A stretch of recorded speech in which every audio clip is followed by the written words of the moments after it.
फिर क्या आएगा बेटा Q2 यार तो नहीं है डिवाइडेड बाय Q1। अब देखो ये जो Q1 है Q1 बेटा ये दोनों एक दूसरे से क्या हो जाएंगे, कैंसिल हो जाएंगे, ठीक है। यहाँ पे क्या आ जाएगा बेटा 1 आ जाएगा, 1 minus Q2 upon Q1। Sir ये क्या लिखते थे नहीं समझ ये क्या आगे से बहुत प्रिंट के अंदर ये ऊपर लिखिए। एक फॉर एग्जांपल अभी मैं जा रहा हूँ बेटा नीचे वाले स्टेप ऊपर लिख दूंगा। अब यहाँ पे डेल W की जगह मैंने लिख दिया था Q1 minus Q2। Del W किसके इक्वल होता है Q1 माइनस Q2 के।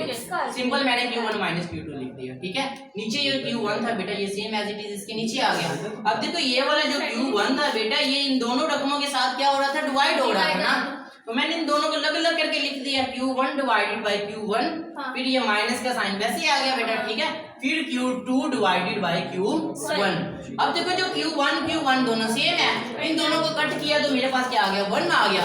फिर ये माइनस वैसे सेम एज इट इज, फिर Q2 वैसे ही, फिर Q1 नीचे ठीक है वैसे ही। तो ये एफिशिएंसी जो हमारे पास आई है Q किसको कहते हैं, हीट को कहते हैं, ठीक है। तो ये एफिशिएंसी हमारे पास किसके अंदर आ गई है, हीट के अंदर आ गई है। तो आप लोग इसको लिख सकते हो बेटा eta is equal to 1 minus Q2 upon Q1। Sir ji घर से लेने आए हैं। चलें बेटा, तो ये किसमें आ जाएगा, एफिशिएंसी क्या लिखोगे बेटा इसके अंदर, efficiency in terms of heat. क्या लिखोगे, हीट। अंडरस्टैंड बेटा, क्योंकि ये देखो Q होता है क्या है, हीट होता है। डेल W के अंदर हमने क्या लिखा था, efficiency in terms of work done. अब देखो बेटा हमारे पास कितनी चीजें आ चुकी हैं, यहाँ तक 2 चीजें आ चुकी हैं। यहाँ तक अगर किसी बच्चे को कुछ समझ नहीं लगी तो बेटा वो पूछ सकता है। अगर एफिशिएंसी हीट के अंदर नहीं अगर आप लोगों को समझ लगी या वर्क डन क्या नहीं समझ लगा तो आप लोग पूछ सकते हो। अभी बाद में कोई बच्चा ये ना कहिएगा कि सर ने मुझसे कहा नहीं था कि सर अभी ये नहीं आ रहा, सर ने वो नहीं समझाया। अभी बेटा आप लोगों को कोई भी क्वेश्चन इसमें से तो आप पूछ सकते हो। चलो बेटा ये एक दफा मैं बता देता हूं, ठीक है। Del Q is equal to NCT भाई उठो आपकी डालने में जाने दो बेटा। ये देखो ये डेल डेल से क्या हो जाएगा, कट जाएगा। पीछे क्या बचेगा, Q is equal to NCT, ठीक है। अब देखो हमारे पास हीट की ये तो Q है बेटा, Q हीट होता है ना, लेकिन हमारे पास जो हीट थी वो कौन सी, 2 हीट थी, ठीक है। कौन सी था, 1 माइनस Q2 अपॉन Q1। तो देखो बेटा हम पुट करते हैं अब इसको, 1 वैसे आ जाएगा, ईटा इज इक्वल टू, ठीक है। ये Q है ना, तो Q1 के लिए हम क्या लिखेंगे, NC_T1। जी बेटा कल छुट्टी है, कल संडे है।